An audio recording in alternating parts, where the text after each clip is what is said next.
जय हिंद। स्वागत है आप सभी का हमारे परिंदे जीएस यूट्यूब चैनल पर।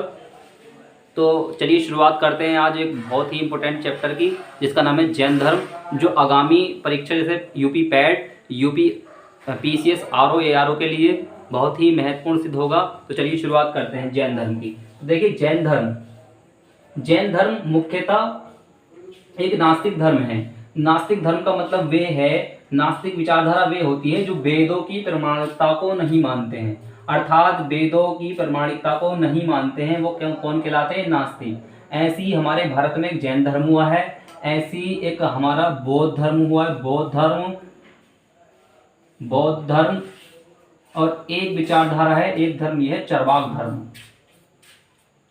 चार्वाक विचारधारा, ये धर्म का मतलब है विचारधारा से, ये ध्यान रखना। धर्म का मतलब होता है धारण करने योग्य। धर्म का क्या मतलब है भैया? धारण करने योग्य, जो धारण करने योग्य हो वो ही क्या कहलाता है? धर्म कहलाता है। जो धारण करने योग्य हो, जो धारण करने योग्य होता है वो कहलाता है धर्म। और एक है चार्वाक धर्म, एक है आपका बौद्ध धर्म, एक है आपका जैन धर्म। ये तीनों के तीनों नास्तिक धर्म हैं। नास्तिक धर्म का मतलब वे होता है जो वेदों की प्रमाणिकता को नहीं मानते, अर्थात वेदों में उनका कोई भी विश्वास नहीं है। तो चलिए आज हम इन्हीं में से एक धर्म को उठा रहे हैं, जिसका नाम है जैन धर्म। देखिए, चलिए शुरुआत करते हैं। जैन धर्म, तो जैन धर्म की स्थापना जो है, स्थापना या संस्थापक की बात करते हैं हम। जैन धर्म के संस्थापक जो माने जाते हैं वो माने जाते हैं ऋषभ पंत। कौन माने जाते हैं? ऋषभ पंत, ऋषभ पंत की नहीं, ऋषभ देव। देखिए, ऋषभ देव जो माने जाते हैं वो जैन धर्म के संस्थापक माने जाते हैं, और इन्हें आदिनाथ भी कहा जाता है। ये ध्यान रखना भैया, इंपॉर्टेंट क्वेश्चन है। आदिनाथ भी इनको ही कहा जाता है। ऋषभ देव जो हैं ये प्रथम तीर्थंकर हैं जैन धर्म में। प्रथम तीर्थंकर हुए। प्रथम तीर्थंकर कौन है? ये ऋषभ देव ही हैं, जिन्हें आदिनाथ कहा जाता है। ये जैन धर्म के संस्थापक हैं। लेकिन पूछा जाएगा आपसे, वास्तविक संस्थापक बताइए भाई साहब। तो वास्तविक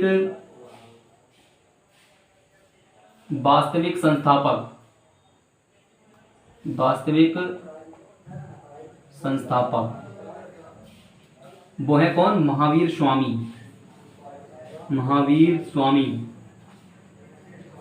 स्वामी को ही भैया वास्तविक संस्थापक कहा जाता है, क्योंकि इन्होंने ही महावीर स्वामी के द्वारा ही क्या किया गया? जैन धर्म को संगठित करने का कार्य, संगठित करने का कार्य जो किसने किया है, एवं बृहद स्तर पर संचालन,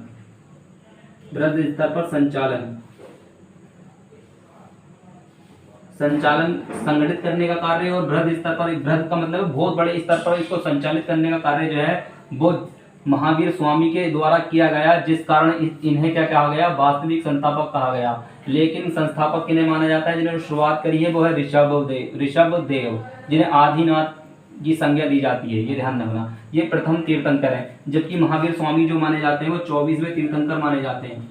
कुल जैन धर्म में कुल तीर्थंकर पूछ ले आपसे, कुल तीर्थंकर जो हुए हैं वो 24 हुए हैं।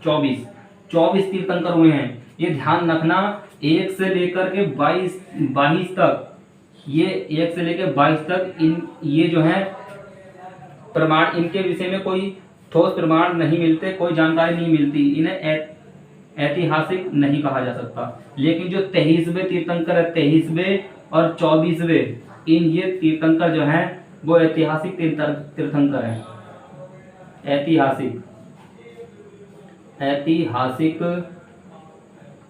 ऐतिहासिक तीर्थंकर माना जाता है। इन्हें जो माना जाता है ये गैर ऐतिहासिक तीर्थंकर हैं। ये गैर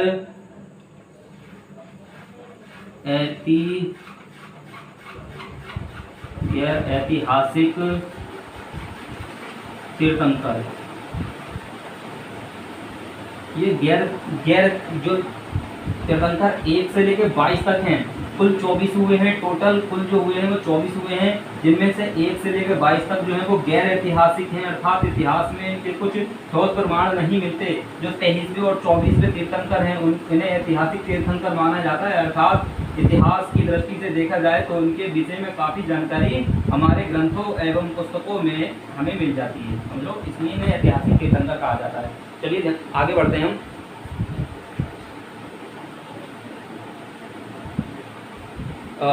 जो है हमने बताया, ये हो गया भैया। तो चलिए आगे बढ़ते हैं।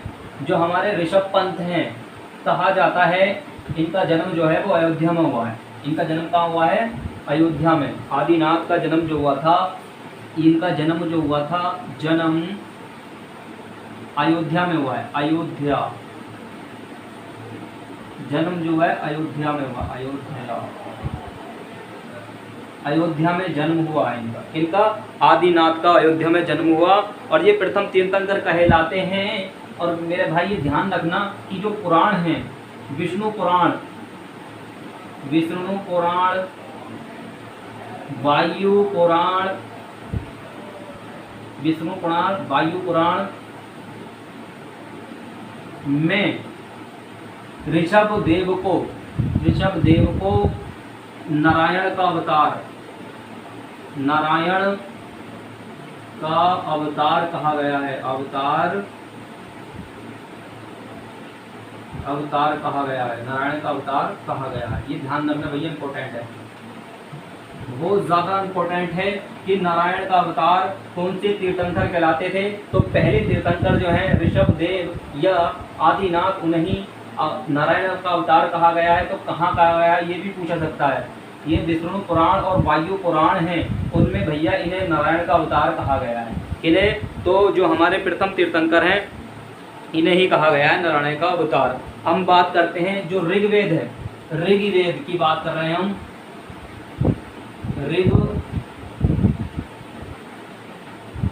ऋग्वेद देखिए, ऋग्वेद में केवल दो हैं तीर्थंकर, केवल 2 तीर्थंकरों की चर्चा है। 2 तीर्थंकरों की चर्चा है भैया, कहाँ पर? तो ऋग्वेद में। वो 2 तीर्थंकर कौन कौन से हैं? एक तो भैया ऋषभ देव, और है दूसरे अरिष्टनेमी,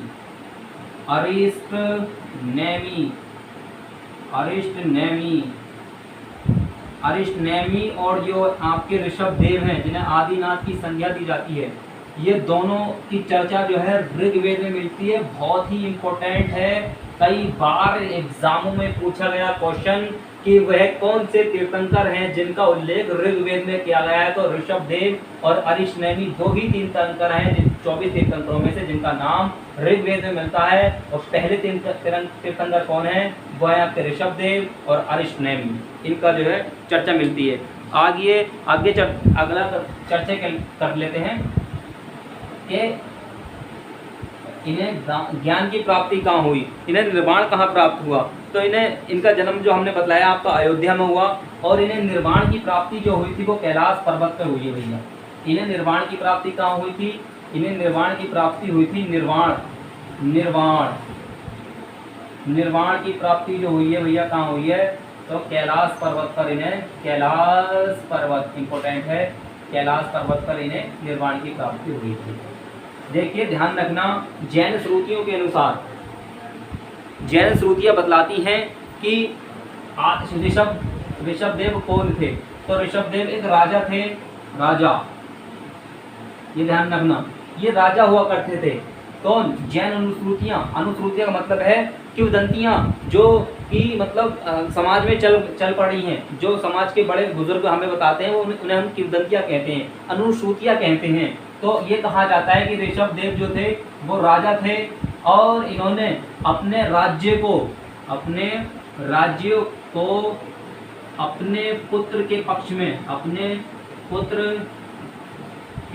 में त्याग दिया था। मतलब इन्होंने अपना राज्य त्याग किया और क्या बन गए थे, सन्यासी बन गए थे। और इनके पुत्र का नाम मिलता है भैया भरत। भरत। जैन अनुश्रुतियों में ये भी कहा जाता है कि जो भारतवर्ष का नाम है वो इन्हीं के पुत्र भरत के नाम पर पड़ा। लेकिन ये ध्यान रहे कि एक जो हुए हैं वो शाकुंतला के पुत्र और राजा दुष्यंत के पुत्र भरत हुए हैं। कहा जाता है कि भारतवर्ष का नाम उनके पुत्र भरत के नाम पर पड़ा। तो ये दोनों ध्यान रखना कि एक भरत है, कौन है, किनके पुत्र हैं, ऋषभदेव। जैन ग्रंथों में किनकी चर्चा मिलती है, जैन ग्रंथों में ये बताते हैं कि जो भारतवर्ष का नाम पड़ा है वो ऋषभदेव के पुत्र भरत के नाम पर पड़ा है। लेकिन अधिकांश जो आपके मालविका अग्नि, जो आपके जो कालिदास हैं, उन्होंने ये बताया उनके शकुंतला और दुष्यंत के पुत्र जो भरत हैं उनके नाम पर हमारे भारत का नाम भारतवर्ष पड़ा है। तो चलिए शुरुआत, अब इसके आगे चलते हैं और आगे चर्चा कर लेते हैं हम जैन धर्म में 23वें तीर्थंकर की। क्योंकि हमने बताया कि भैया 1 से 22 तक जो तीर्थंकर हैं उनके बारे में कुछ ज़्यादा जानकारी नहीं मिलती, लेकिन जो क्योंकि ये गैर ऐतिहासिक तीर्थंकर माने जाते हैं, जबकि जो 23वें और 24वें तीर्थंकर हैं उन्हें ऐतिहासिक तीर्थंकर माना जाता है। तो चलिए 23वें तीर्थंकर की बात करते हैं हम। 23वें तीर्थंकर, चलिए इसमें इंक डाल लेते हैं थोड़ी, हम इंक थोड़ी यार कम हो गई।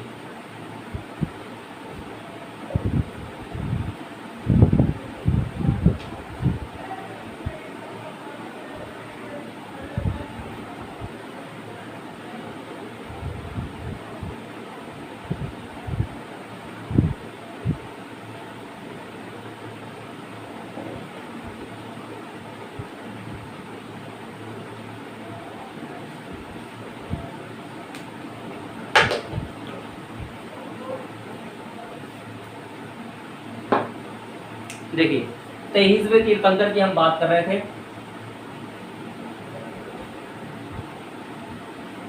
23वें तीर्थंकर, 23वें तीर्थंकर कौन है? तो उनका नाम है भैया का पार्श्वनाथ। पार्श्वनाथ, पार्श्वनाथ, पार्श्वनाथ जो हैं वो हैं आपके को 23वें तीर्थंकर कहा जाता है। ये ऐतिहासिक तीर्थंकर हैं। इनके पिता का नाम, इनके पिता का नाम बहुत ही ज़्यादा इंपॉर्टेंट है, पूछा जाता है। इनके पिता का नाम है अश्वसेन। क्या नाम है भैया? पिता का नाम, पिता का नाम है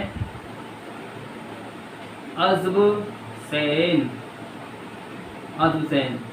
और ये ध्यान रखना ये जो थे वो काशी के राजा हुआ करते हैं और माता का नाम जो मिलता है इनकी वो बामा मिलता है। ये काशी के राजा थे, ये ध्यान रखना, काशी के राजा, काशी के राजा हैं ये, काशी राजा है ना, काशी के राजा हैं ये। इनकी माता का नाम मिलता है बामा, बामा। इनकी माता कौन है भैया? माता का नाम है बामा। इंपॉर्टेंट है, कई बार पूछा गया है कि पार्श्वनाथ की माता का नाम क्या था, तो माता का नाम था बामा। इनकी पत्नी का नाम था प्रभावती। पत्नी का नाम क्या था? प्रभावती।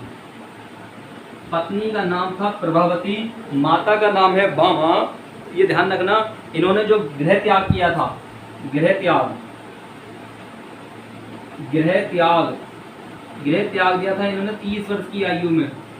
30 वर्ष की आयु में इन्होंने गृह त्याग दिया और लगभग 83 दिन 83 दिन की कठोर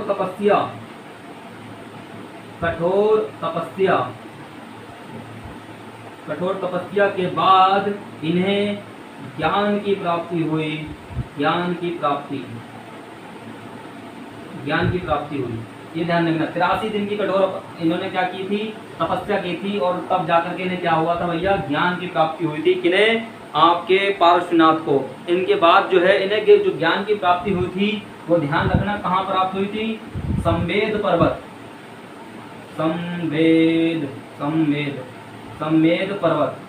संवेद पर्वत पड़ता है ये पर्वत। संवेद पर्वत जो है, संवेद पर्वत जो है वो पड़ता भैया कहाँ पर? पार्श्वनाथ की पहाड़ियाँ पड़ती हैं। पार्श्वनाथ की पहाड़ियाँ ध्यान रखना। ये पार्श्वनाथ की पहाड़ियाँ जो हैं वो पड़ती हैं कहाँ पर? झारखंड में। कहाँ पड़ती है भैया? झारखंड। झारखंड, तो झारखंड राज्य में पड़ती है कौन सी? पार्श्वनाथ की पहाड़ियाँ। इन पहाड़ियों पर पड़ता है समेध पर्वत, और इसी पर्वत पर ज्ञान की प्राप्ति होती है 83 दिन की कठोर तपस्या के बाद। किनको भैया? पार्श्वनाथ को। और 30 वर्ष की अवस्था में ये घर से निकल जाते हैं और जंगलों में जाकर तपस्या करते हैं। मतलब अर्थात संन्यास ग्रहण कब करते हैं? 30 वर्ष की आयु में संन्यास ग्रहण कर लेते हैं। संन्यास ग्रहण कर लेते हैं। 30 वर्ष की आयु में संन्यास ग्रहण कर लिया था, ये ध्यान रखना। ये बात करते हैं तो ग्रंथों में कुछ चर्चाएं मिलती हैं। ग्रंथों में जैन अनुसूचियों के अनुसार ग्रंथों में इन्हें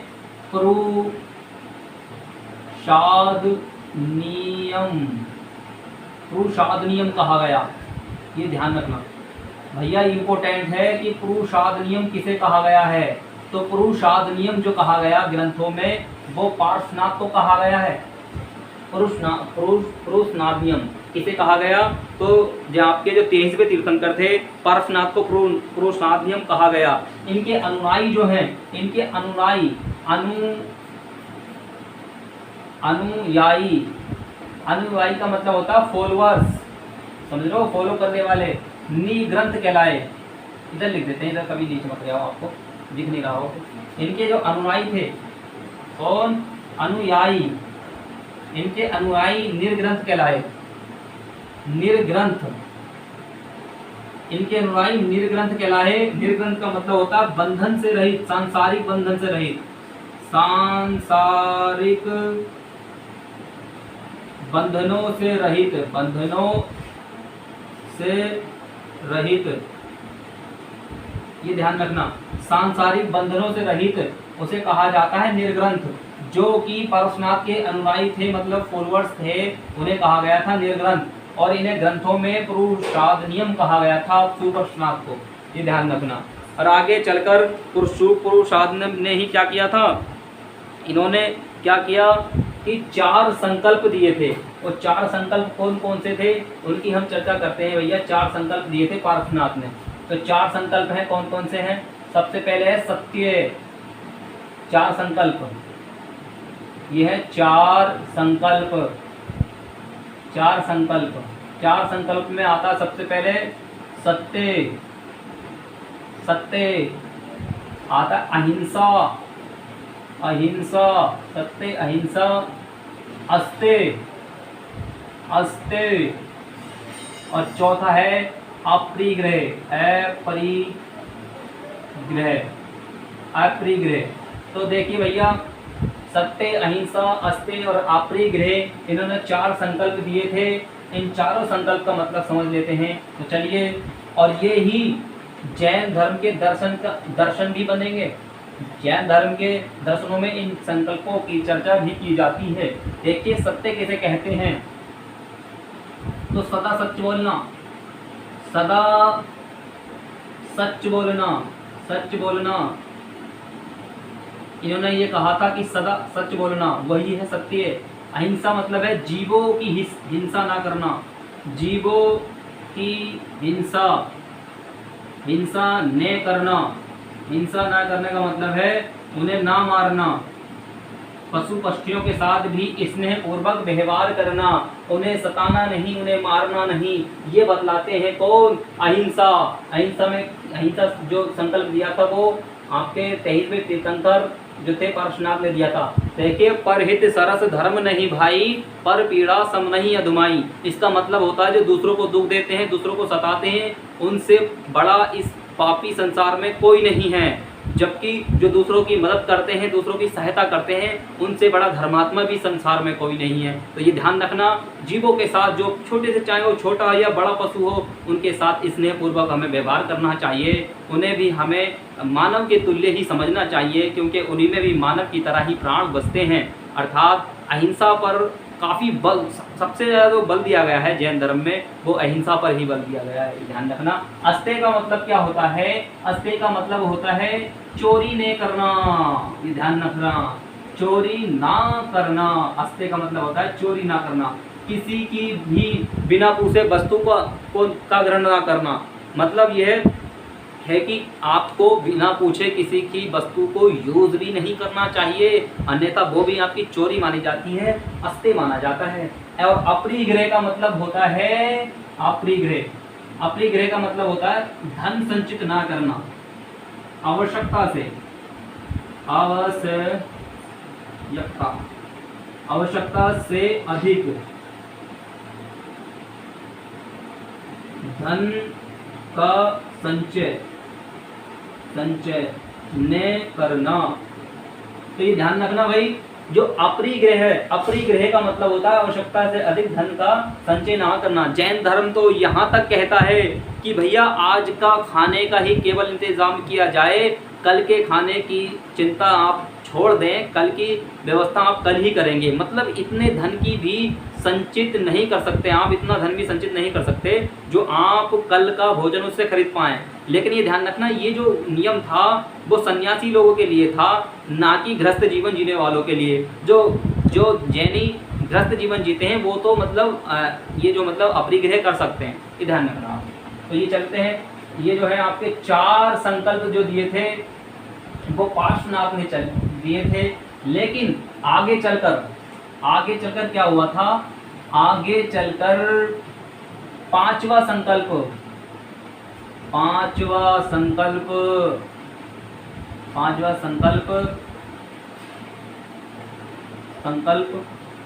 ब्रह्मचर्य जो कि महावीर स्वामी ने दिया था। महावीर स्वामी ने 5वां संकल्प दिया था। इन्हें पंच अणुव्रत भी कहा जाता है। ये पंच अणुव्रत भी है भैया, ये ध्यान रखना, पंच अणुव्रत भी कहा जाता है। किन्हें? सत्य, अहिंसा, अपरिग्रह और अस्तेय को।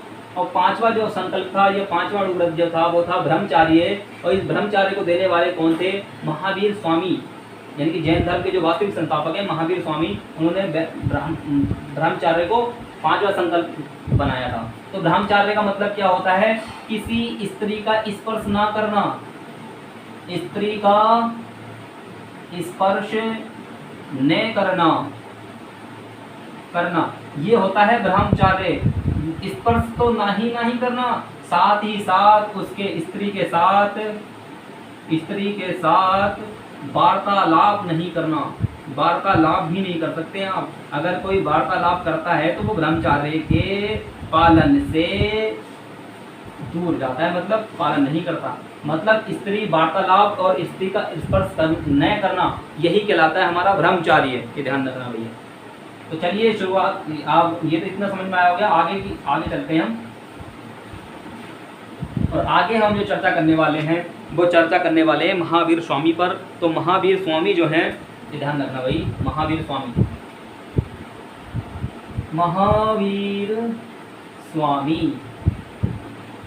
तो महावीर स्वामी जो हैं वो जैन धर्म के वास्तविक संस्थापक माने जाते हैं। यहाँ से स्टार्ट करते हैं भाई, महावीर स्वामी।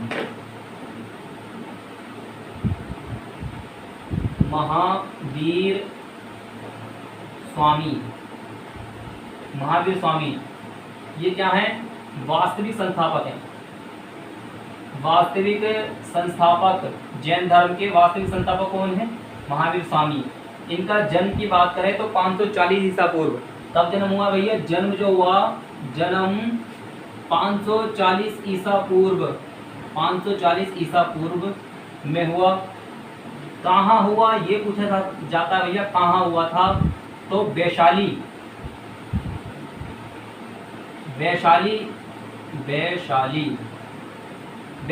के कुंडग्राम में। वैशाली के कहाँ पर हुआ था?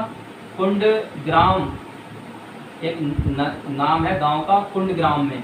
वो कुंडग्राम कहाँ है? पड़ता है वैशाली में। तो वैशाली के कुंडग्राम में इनका जन्म हुआ था 540 ईसा पूर्व। ये जो है माने जाते हैं वास्तविक संस्थापक माने जाते हैं, ये ध्यान रखना। इनके बचपन का नाम पूछेगा, बचपन के नाम क्या है? बचपन का नाम जो है वो क्या है? तो बचपन का नाम था इनका वर्धमान।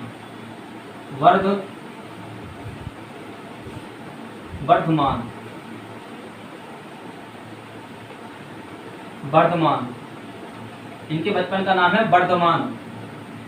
ये ध्यान रखना। इनके पिता का नाम पूछे, पिता का नाम है सिद्धार्थ। पिता का नाम क्या भैया? सिद्धार्थ।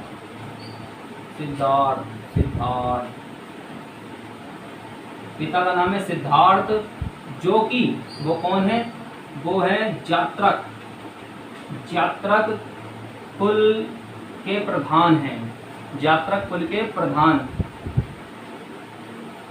और ये जात्रक कुल जो है वो क्षत्रिय कुल है। ये ध्यान रखना। कौन सा कुल है? क्षत्रिय। मतलब क्या हुआ कि जो महावीर स्वामी है वो कौन है? वो क्षत्रिय है, क्योंकि जात्रक कुल जो है वो क्षत्रिय का है। ये ध्यान रखना। सिद्धार्थ इनके पिता का नाम है। माता का नाम पड़ता हुआ त्रिशला। माता कौन है? माता का नाम है त्रिशला। जो त्रिशला है वो कौन है? त्रिशला जो है वो चेटक नाम सुना होगा आपने। चेटक की बहन है। चेटक की बहन अर्थात चेटक कौन हुए? तो चेटक हुए मामा। किनके? महावीर स्वामी के मामा। इनके मामा कौन हो गए? चेटक। ये ध्यान रखना। त्रिशला। इनकी माता का नाम। पत्नी पूछा जाता है आपसे। पत्नी का नाम बताइए, बहुत ही इंपॉर्टेंट है। पत्नी का नाम है यशोदा। पत्नी का नाम क्या है भैया? यशोदा। ये कौन है? तो ये भी जात्रक कुल की हैं। जात्रक कुल की नहीं है, कौंडिन्य कुल की है। हाँ, ये कौंडिन्य गोत्र की कन्या है। जो यशोदा है कौंडिन्य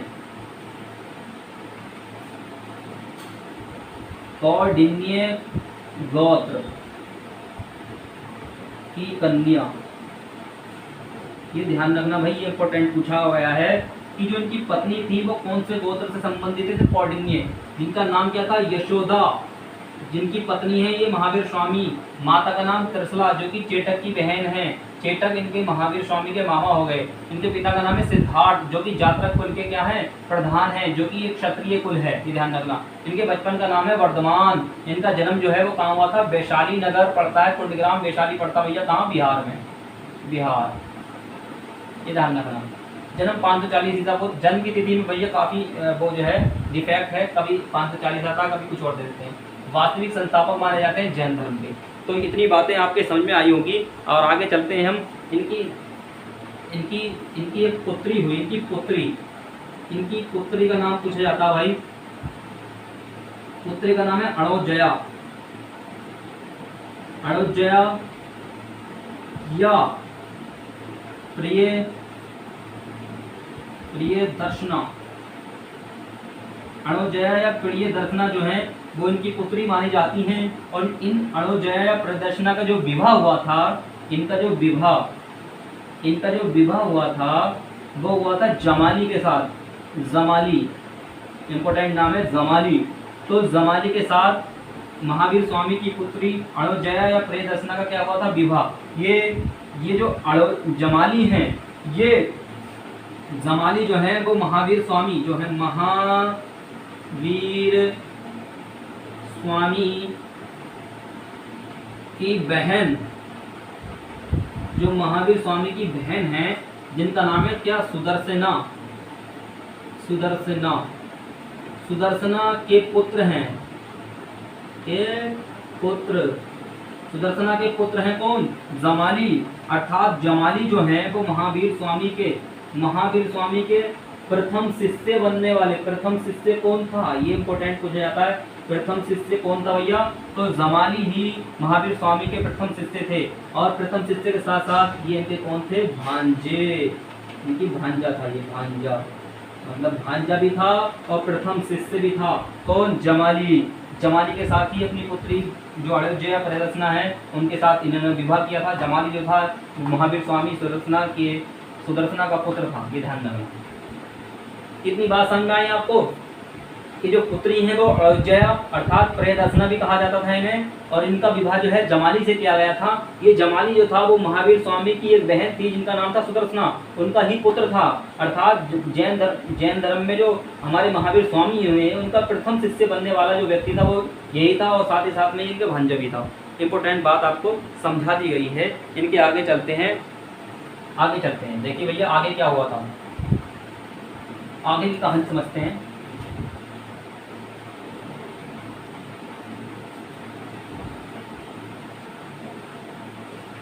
आगे कहानी समझते हैं भैया। देखिए इनकी पिता की मृत्यु हो जाती है। क्या? पिता की मृत्यु के बाद जो राजा बनते हैं, राजा इनके बड़े भाई बनते हैं। बड़े भाई का नाम है नंदीवर्धन। बड़े भाई का नाम क्या भैया? नंदीवर्धन। क्योंकि सिद्धार्थ मर चुके हैं, उनके पिता की मृत्यु हो गई है। उनकी पिता की मृत्यु के बाद जो राजा बनाए जाते हैं उनके बड़े भैया, इनके बड़े भैया ये वो जो महावीर स्वामी हैं। फिर नंदीवर्धन की क्या लेते हैं? ये अनुमति लेते हैं। अनुमति मतलब आज्ञा, अनुमति। उनकी अनुमति से ही ये क्या कर देते हैं? गृह का त्याग करते हैं। गृह त्याग देते हैं। गृह त्याग कर देते हैं कब? 30 वर्ष की आयु में। 30 वर्ष की आयु में गृह त्याग करते हैं भैया। 30 वर्ष की आयु में गृह त्याग कर देते हैं, अर्थात संन्यास ग्रहण करते हैं। संन्यास ग्रहण कर लेते हैं, सन्यासी बन जाते हैं 30 वर्ष की अवस्था में। गृह त्याग कर देते हैं कौन? महावीर स्वामी 30 वर्ष की अवस्था में। और आगे चलकर क्या करते हैं? ये संन्यास ग्रहण करने के बाद 12 वर्षों तक कठोर तपस्या करते हैं भैया। कितने वर्षों की इन्होंने कठोर तपस्या की है? तपस्या की जाती है इनके द्वारा। 12 वर्षों की कठोर तपस्या करते हैं ये। और 12 वर्षों के बाद जब एक महा आता है, जिस महा का नाम है भैया क्या? वैशाख महा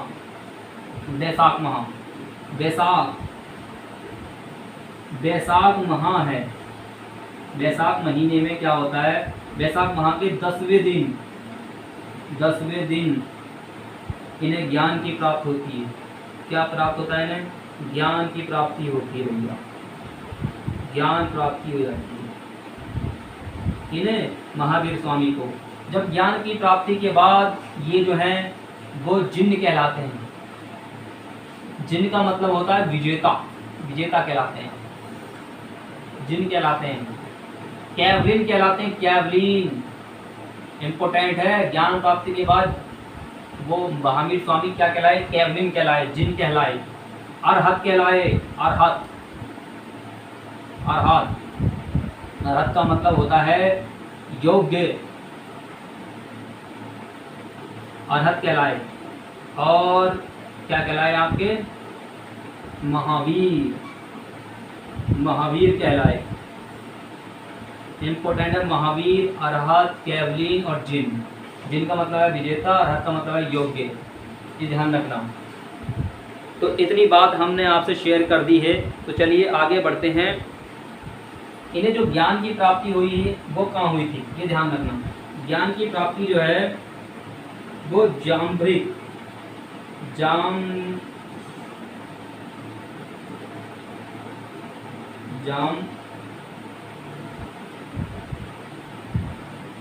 कैसे लिखा जाएगा? जाम्भृक।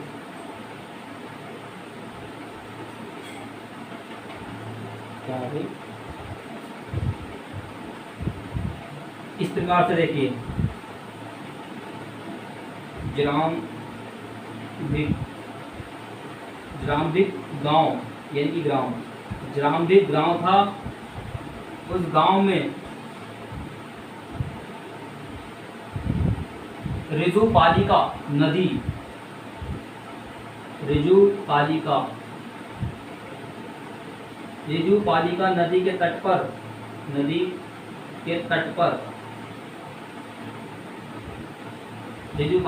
के तट पर साल वृक्ष के नीचे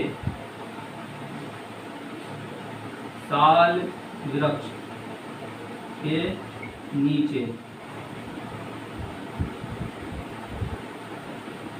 हाँ, तो हम बात कर रहे थे जो ज्ञान प्राप्ति हुई थी, जो ज्ञान प्राप्ति हुई है वो जाम्भृग ग्राम है। वो कौन सा ग्राम है? जाम्भृग ग्राम में ऋजुपालिका नदी के तट पर और साल वृक्ष के नीचे महावीर स्वामी को ज्ञान की प्राप्ति हुई है। और ये ज्ञान की प्राप्ति जो हुई थी वो वैशाख महीने की जो 10वां दिन था, उस 10वें दिन को उनको ज्ञान की प्राप्ति हुई। और ये इन्होंने जो ज्ञान की प्राप्ति की है वो 12 वर्षों तक कठोर तपस्या के बाद इन्हें ज्ञान की प्राप्ति हुई थी। इन्होंने 30 वर्ष की आयु में ही गृह को त्याग दिया था, अर्थात संन्यास ग्रहण कर लिया था। ये वन को चले गए थे और ये वन की जो गए थे वो अपने बड़े भाई नंदीवर्धन की अनुमति से गए थे, क्योंकि नंदीवर्धन जो इनके जो पिता थे सिद्धार्थ महावीर स्वामी के, वो उनकी मृत्यु हो चुकी थी और उनकी मृत्यु के बाद राजा जो बने उनके बड़े भाई नंदीवर्धन बने थे। नंदीवर्धन की अनुमति से ही उन्होंने गृह त्याग दिया था। 30 वर्ष की आयु में उन्होंने संन्यास ग्रहण करके 12 वर्षों की कठोर तपस्या करने के बाद वैशाख महीने की 10वें दिन जो है उन्हें ज्ञान की प्राप्ति हुई थी। जाम्भृग गाँव में ऋजुपालिका नदी के तट पर साल वृक्ष के नीचे। ज्ञान प्राप्ति के बाद जो महावीर स्वामी हैं, जो वर्धमान है, जिनके बचपन का नाम वर्धमान था, ये जिन कहलाए, जिन का मतलब है विजेता। ये कैवलीन कहलाए, कैवलीन। ये अरहत कहलाए, अरहत, जिनका मतलब होता है योग्य। और ये महावीर कहलाए अपने पराक्रम के कारण, अपूर्व पराक्रम के कारण एवं अपने ब्रह्मचर्य के कारण ये महावीर भी कहलाए थे। ये ध्यान रखना। यहाँ तक हम चर्चा कर चुके थे, इसके आगे हम चर्चा करेंगे। अब ज्ञान की प्राप्ति हो गई। अब इसके बाद जो है आगे चलते हैं भाई, जल्दी से बात कर लेते हैं।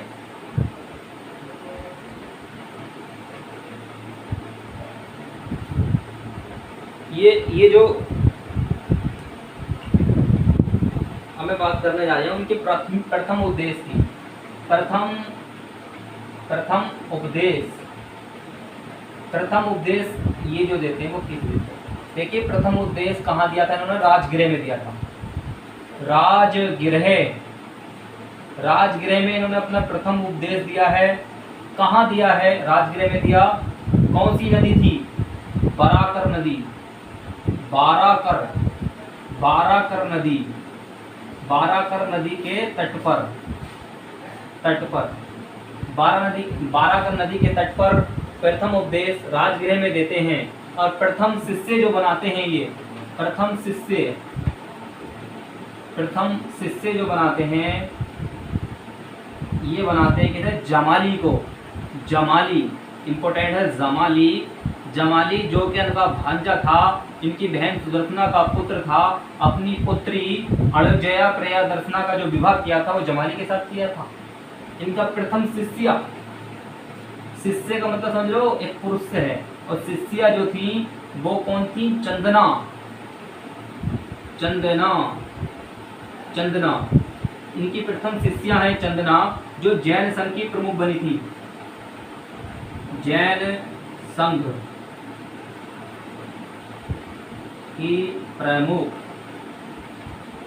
की प्रमुख भी बनी थी। ये कौन?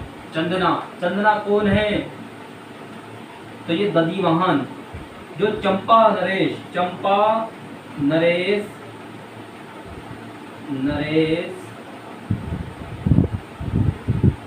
दधिवाहन की पुत्री। ये ध्यान रखना कि भाई प्रथम शिष्य बनाया था इन्होंने जमाली को। और प्रथम शिष्य जो बनाया था वो चंदना को बना था, जो बाद में जाकर जैन संघ की प्रमुख भी बनती है। कौन? चंदना। ये चंदना कौन है? चंपा पड़ता है बिहार में। तो चंपा के नरेश मतलब राजा थे कौन? दधिवाहन। और दधिवाहन जो बन गए थे वो जैन धर्म में जो है इन्हें दीक्षित किया था कि उन्होंने महावीर स्वामी ने। तो महावीर के शिष्य थे दधिवाहन और उन्हीं की पुत्री थी चंदना। उसी को सबसे पहले उन्होंने शिष्या बनाया था अपनी। ध्यान रखना, ये बात हमने बता दी आपको। तो आगे चलते हैं फिर।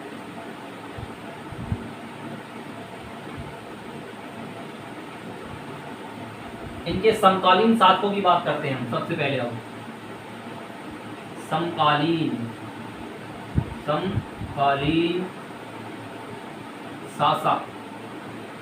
समकालीन शासक में कौन कौन थे भाई?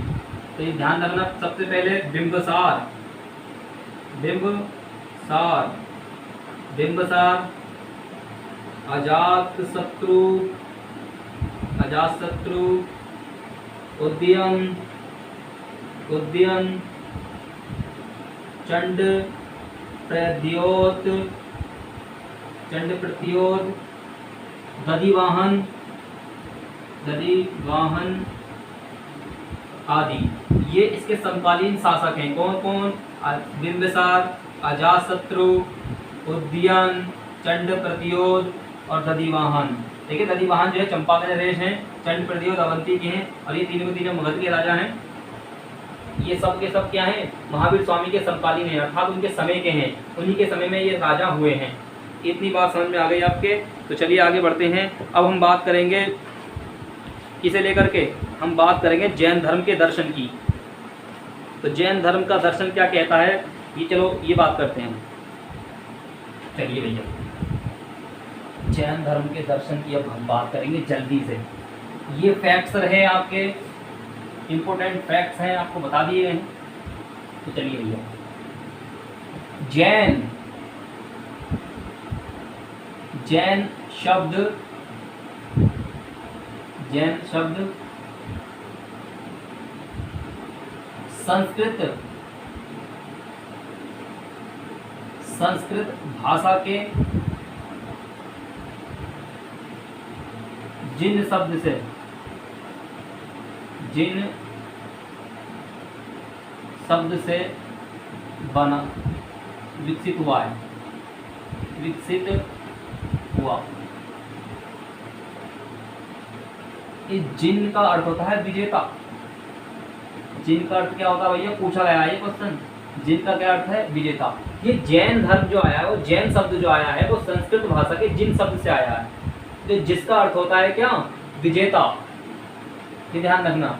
और जैन धर्म में 24 तीर्थंकर, जैन धर्म में कितने? 24 तीर्थंकर एवं लगभग 62 या 63 सलाका पुरुष, सलाका, सलाका पुरुष, सलाका पुरुष का मतलब होता है महान पुरुष, महान पुरुष। 63 महान पुरुष और 24 तीर्थंकर हुए हैं। ये ध्यान रखना। तीर्थंकर की बात हम करते हैं। जो तीर्थंकर है, तीर्थंकर दो शब्दों से मिलकर बना है, तीर्थ प्लस कर, तीर्थ प्लस कर। तीर्थ का मतलब वे होता है ऐसा व्यक्ति, ऐसा व्यक्ति जो मनुष्य को, जो मनुष्यों को भवसागर से, भवसागर से पार करा दे, पार करा दे, वही कहलाता है क्या? तीर्थ। और कर का मतलब होता है कराने वाला या बताने वाला, करने वाला या कराने वाला, कराने वाला, करने वाला या कराने वाला जो होता है वही कहलाता है तीर्थंकर। जो मनुष्य को क्या करता है? भव सागर से पार करा देता है। अर्थात इस जीवन रूपी जो जीवन चक्र है हमारा, जन्म और मृत्यु का जो चक्र है, उस चक्र से हमें निजात दिला देता है, अर्थात उससे हमें मोक्ष की प्राप्ति करा देता है, वही कहलाता है तीर्थंकर। तो चलिए हमने इसकी बात कर ली, आगे चलते हैं। देखिए जैन धर्म की शिक्षाएं क्या क्या हैं वो बात कर लेते हैं। जैन धर्म की शिक्षाएं, तो जैन धर्म में क्या क्या शिक्षाएं बताई गई हैं? इसमें ये बताया गया कि जो संसार है वो दुख मूलक है, संसार दुख मूलक है, सभी मनुष्य जरा और मृत्यु से ग्रस्त हैं। मतलब जरा मतलब क्या होता है? वृद्ध, वृद्धावस्था। वो जैन धर्म ये कहता है कि सारा संसार दुख में है, ये मनुष्य जो है वो जरा और मृत्यु से ग्रस्त है। मनुष्य हमेशा इस सांसारिक तृष्णाओं से घिरा रहता है। जो संसार में तृष्णा है मतलब इच्छाएं हैं, मनुष्य हमेशा उससे घिरा रहता है। और साथ ही साथ उन तृष्णाओं का त्याग करके, अर्थात तृष्णाओं का त्याग करके, इस संसार का त्याग करके और संन्यास को ग्रहण करके ही मनुष्य जो होते हैं वो सच्चे स्वर्ग की ओर अग्रसर हो सकते हैं। जैन धर्म ये बतलाता है कि भैया कि जो मनुष्य है वो हमेशा ही तृष्णाओं से घिरा रहता है, इच्छाओं से घिरा रहता है। इन इच्छाओं का त्याग करके, संसार का त्याग करके ही मनुष्य सुख की ओर अग्रसर हो सकता है। ले ध्यान रखना कि जो जैन धर्म है वो ये बताता है कि जो सृष्टि है, जो संसार है, उसका निर्माता कोई ईश्वर नहीं है। समझ लो, जैन धर्म ये बतलाता है कि जो सृष्टि है, जो संसार है, उसका निर्माता कोई ईश्वर नहीं है, बल्कि सृष्टि तो शाश्वत है, अनादि है, हमेशा ही ये सृष्टि रहेगी, हमेशा से ये सृष्टि है और रहेगी हमेशा। इस जैन धर्म ये बतलाता है कि इसमें जो जैन धर्म है ये जो प्रलय होती है ना, प्रलय की कल्पना इस जैन धर्म के दर्शन में है ही नहीं। जो हम कहते हैं ना कि प्रलय आएगी, ये पृथ्वी नष्ट हो जाएगी, संसार दूसरी तरीके से दूसरे सिरे से स्टार्ट होगा, ऐसा कुछ भी नहीं है। जैन धर्म कहता है कि कोई प्रलय नहीं होगी, संसार जो है वो अनादि है, ये हमेशा ही रहेगा। ईश्वर को नहीं मानता, बल्कि ये जो है वो जो संसार है उसे वास्तविक तथ्य मानता है। ये ध्यान रखना, जो आपका जैन धर्म है वो आत्मा को नहीं, आत्मा को मानता है,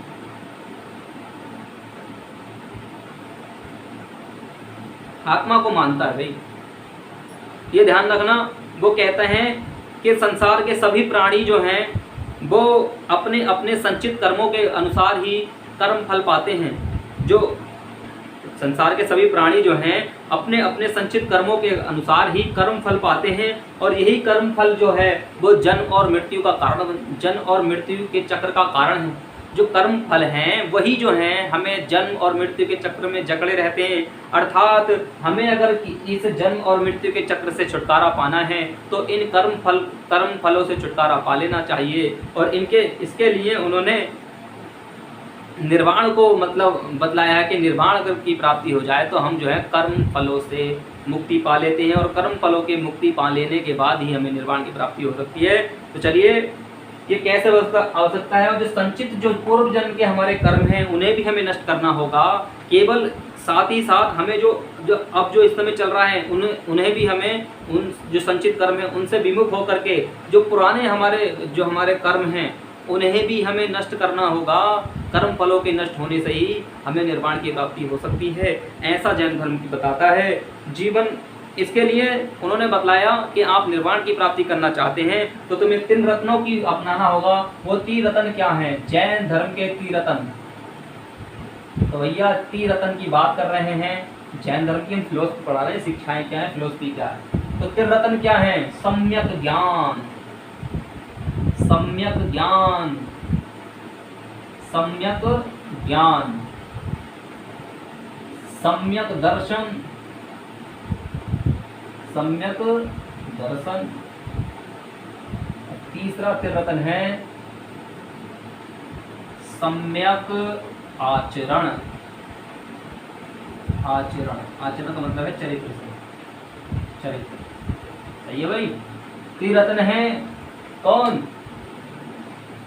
3 रत्न है जैन धर्म के, जिनके माध्यम से, जिन्हें अपनाकर कि हम निर्वाण की प्राप्ति कर सकते हैं। देखिए सम्यक ज्ञान क्या है? सम्यक क्या मतलब तुम समझ लो। तो भैया सम्यक क्या मतलब है? उचित। सम्यक, सम्यक का मतलब क्या भैया? उचित से, सही से, जो उचित है।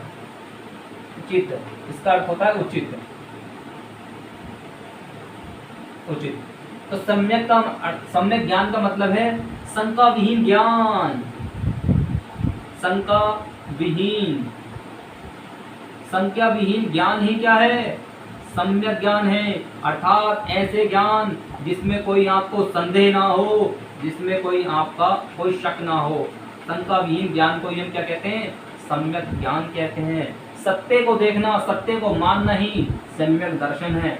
सत्य को मानना, सत्य को मानना, सत्य के साथ जीना, सत्य के साथ मरना, यही क्या है? सम्यक दर्शन है। और सम्यक आचरण क्या होता है? सम्यक आचरण का मतलब है सांसारिक विषयों से उत्पन्न सुख दुख में, ये ध्यान रखना, जो सांसारिक विषय हैं, सांसारिक विषयों से उत्पन्न सुख दुख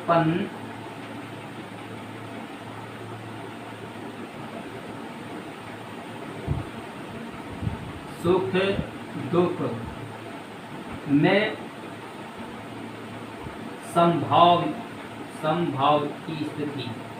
संभाव की स्थिति ही क्या है?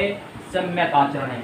तो ध्यान रखना, हमें निर्वाण प्राप्ति के लिए जैन धर्म में 3 रत्नों को बतलाया गया है। 3 रत्न अपनाने चाहिए आपको। एक है सम्यक ज्ञान, सम्यक दर्शन, सम्यक आचरण या सम्यक चरित्र। ध्यान रखना, सम्यक ज्ञान का मतलब है शंका विहीन ज्ञान को, जिसमें कोई संदेह ना हो, जिसमें कोई आपको कोई मतलब जिसमें कोई डाउट ना हो, ऐसा ज्ञान ही सम्यक ज्ञान कहलाता है। सम्यक दर्शन क्या होता है? सत्य को मानना, सत्य के साथ जीना, सत्य के साथ मरना ही सम्यक दर्शन कहलाता है। तो सम्यक आचरण होता है कि जो सांसारिक विषय हैं उनके कारण सुख और दुख में तुम्हें आपको हमेशा क्या रखना चाहिए? संभाव अपनाना चाहिए, संभाव को ही दिखाना चाहिए। ऐसा नहीं है कि सुख की स्थिति में आप बहुत ही गदगद हो रहे हैं, बहुत ही अपना दिखावा कर रहे हैं, और जब दुख आ गया तो आप तिलमिला कर एक कोने में बैठे पड़े हैं। ऐसा नहीं होना चाहिए। सुख और दुख में आपकी मन स्थिति एक समान रहनी चाहिए। इसी को ही हम कहते हैं सम्यक आचरण। सम्यक आचरण के बाद इसमें सबसे ज़्यादा जो ध्यान दिया गया है, 3 रत्नों में सबसे ज़्यादा ध्यान जो दिया गया है वो सम्यक आचरण पर दिया गया है। सर्वाधिक ध्यान जो दिया गया वो किस पर दिया गया? सम्यक आचरण पर। और सम्यक आचरण के लिए सर्वाधिक बल दिया। इस पर करने के लिए इसे चलने के लिए उन्होंने 5 अनुवृत्ति बताए। ये ध्यान रखना, जैन धर्म में सम्यक आचरण को अगर आपको अपनाना है तब क्या करना पड़ेगा आपको? देखिए, सम्यक आचरण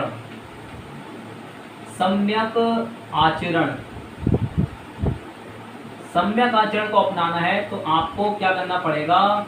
पंच महाव्रत या पंच अणुव्रत पंच अणुव्रत को अपनाना पड़ेगा भैया। देखिए, सम्यक आचरण को अगर आपके जीवन में उतारना है, अर्थात संसारिक विषयों से उत्पन्न जो सुख और दुख में संभाव की स्थिति लानी है, तो आपको पंच महाव्रत या पंच अणुव्रतों को अपनाना पड़ेगा। वो पंच अणुव्रत क्या हैं? उन पंचव्रत अणुव्रतों की हम बात करते हैं भैया। पंच अणुव्रत को अपनाना पड़ेगा आपको। पंच अणुव्रत कौन कौन से हैं? वो है भैया सत्य को अपनाना पड़ेगा सम्यक आचरण लाने के लिए। सत्य। दूसरा है अहिंसा, किसी जीव की हिंसा ना करना, सदा सत्य बोलना, किसी जीव को ना सताना, किसी जीव की हिंसा ना करना ही हिंसा कहलाती है। और है अस्तेय का मतलब होता है चोरी न करना। और अपरिग्रह का मतलब होता है आवश्यकता से अधिक धन का संचय ना करना। और भैया 5वां जो अणुव्रत है उसका नाम है ब्रह्मचार्य। ये ध्यान रखना। देखिए, 5 अणुव्रत बताए गए हैं अगर आपको सम्यक आचरण अपनाना है। देखिए, बौद्ध धर्म में जो दर्शन है, बौद्ध धर्म का दर्शन है वो 3 रत्नों को बतलाता है निर्वाण प्राप्ति के लिए, क्योंकि उन्होंने बतलाया, जैन धर्म बताया कि ये सारा संसार दुख में है, संसार ही दुख में है। मनुष्य जो है वो हमेशा ही जो आपकी तृष्णाओं से घिरा रहता है, उन तृष्णाओं को खत्म करने के लिए उन्होंने त्रिरत्नों की बात कही थी। त्रिरत्न जैन धर्म के कौन कौन से थे? तो सम्यक दर्शन, सम्यक ज्ञान और सम्यक आचरण। और सम्यक आचरण को अपनाने के लिए हमें 5 अणुव्रतों को अपनाना पड़ेगा, 5 महाव्रतों को अपनाना पड़ेगा। और ये 5 अणुव्रतों में कौन कौन है भैया? सत्य है, सदा सत्य बोलना, अहिंसा, किसी जीव को ना सताना, किसी जीव को ना मारना। और अस्तेय का मतलब होता है कि किसी की वस्तु को चोरी ना करना। ताप्तिग्रह का मतलब होता है किसी आवश्यकता से अधिक धन है उसका संचय ना करना। और ब्रह्मचार्य का मतलब है स्त्री स्पर्श और स्त्री वार्ता से दूर रहना, यही ब्रह्मचार्य है। तो इन्हें ही अपनाकर हम जो है सम्यक आचरण को अपना सकते हैं या सम्यक आचरण तक हम पहुंच सकते हैं।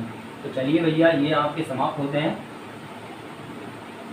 अब हम जो बात करने वाले हैं तो बात करने वाले हैं काया कलेश को लेकर के। काया कलेश, काया कलेश क्या है भाई? काया कलेश, तो ध्यान रखना, जैन धर्म में काया कलेश पर विशेष बल दिया गया है। जैन धर्म में जो है काया कलेश पर क्या है? विशेष बल दिया गया है। विशेष बल दिया गया, जैन धर्म में विशेष बल जो दिया गया वो काया कलेश पर दिया गया है। काया कलेश पर मतलब जैन धर्म जब अपनी रैलियाँ वगैरह निकालते हैं, जब जैन धर्म की जो रैलियाँ निकलती हैं तो अपने पीठ पर बहुत ज़्यादा चाबुक मारते हैं। आपने फिल्मों में भी देखा होगा, बहुत ज़्यादा अपने को शरीर से प्रताड़ित भी करते हैं। और काया कलेश के अंतर्गत आती है इसकी एक संलेखना विधि, याद रखना भैया, संलेखना, संलेखना विधि। संलेखना इसे ही हम क्या कहते हैं? संलेखना या संथारा विधि। संथारा, संलेखना या संथारा, या इसे ही निषिद्धि कहा जाता है। निषिद्धि, निषिद्धि,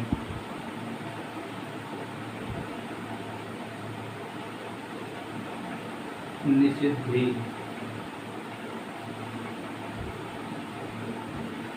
निषिद्धि, ऐसा नहीं है, निषिद्धि।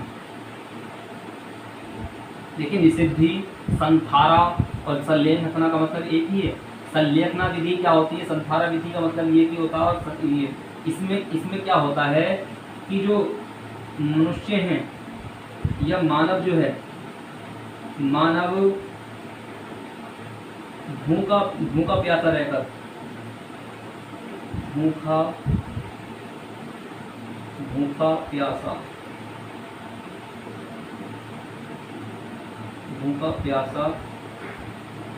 रहकर प्राण त्याग देता है, प्राण त्याग देता है।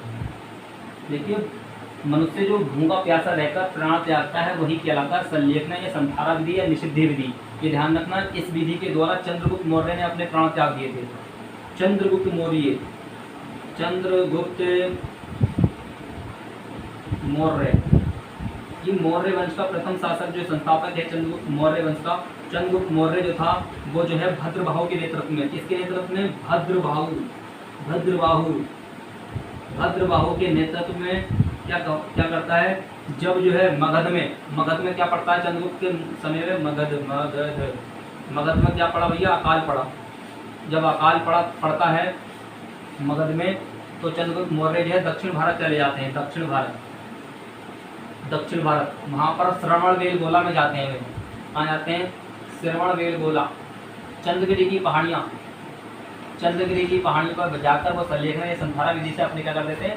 प्राणों का त्याग कर देते हैं। इसे ही संलेखना कहते हैं। इसे ही जो है जैन धर्म का काया कलेश भी कहा जाता है। ये ध्यान रखो, ये चीज़ आपके समझ आ गई भैया है। तो चलिए भाई, एक अंतिम टॉपिक बच रहा है आपका जैन धर्म में, और वो बच रहा है भाई